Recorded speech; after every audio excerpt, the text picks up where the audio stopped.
A K-State agricultural economist had the opportunity to speak at the 2013 Women Managing the Farm Conference hosted in Manhattan, Kansas. For Ag AM in Kansas, I'm Devin Stewart. Vincent Amanor-Boadu challenged women involved in farm and ranch management to think strategically about the leadership qualities and operational skills that are necessary to ensure their agricultural livelihoods, as well as the positives of farm life and traditions. You were talking about growth in the U.S. agriculture. Can you kind of talk about that and where we're growing? Well, U.S. agriculture has done a fantastic job. It's the most productive segment of the economy. In the last 60 or 70 years, we have grown production, output, by about 2.5 times, but we have used virtually the same level of inputs. You don't get better than that. So agriculture is a beacon in the production world. Now, you also discussed factors driving the 21st century farm business. What goes into this? Well, there are a number of factors. You have to think about it from the perspective of politics, you have to think about it from the perspective of technology, and you have to think about it from the perspective of globalization. Politics, because politics define the macro environment and affects everybody.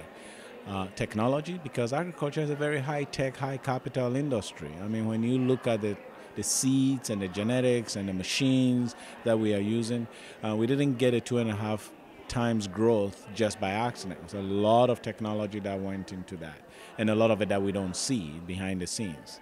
The other thing that we really have to pay attention to is globalization and the consumer. The consumer is changing, the consumer is becoming richer, the consumer is demanding a lot more, and so we in any business, especially in agriculture, have to focus on how we address this consumer need without having to put ourselves out of business.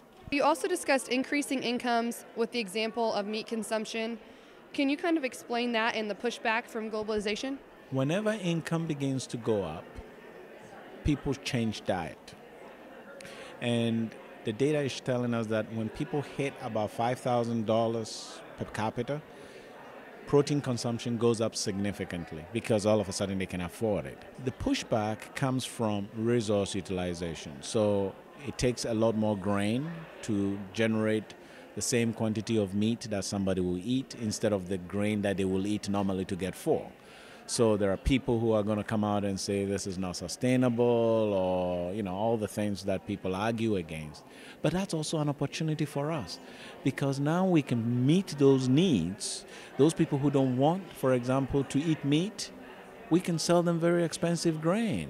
The people who don't want to participate in the trend and step out are those who are also more able and more willing to spend money on the things that they believe in.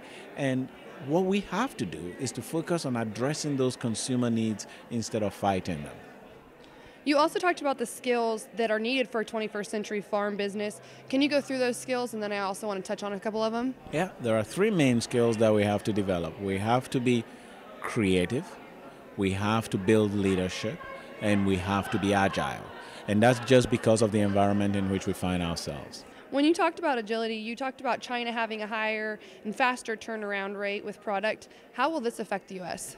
Well, if we don't move, and that's the metaphor I was talking about, we are so far ahead of the rest of the world in agricultural productivity that sometimes we feel like nobody is catching up. The technology that we have available is now being exported to all our competitors. New technology, new support systems are being given them. They don't have the learning curve that we have, so they are doing things much faster, which means that if we don't pay attention to those things and just rest on our laurels, they're going to catch us up, and it'll be all of a sudden. This is my favorite thing that you talked about all day, and I think all the women in the room can agree, is that women have the power to save the industry.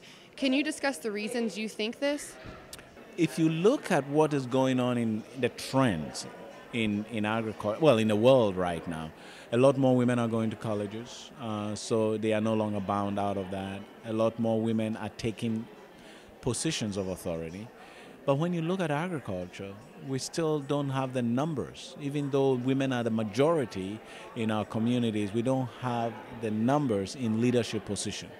And I think there's a group of women that are emerging right now because the kids are away from home, and that can now begin to step in and take this industry where I believe that they can take us. Now, I guess lastly, at the very end of your presentation, you talked about challenging your K-State.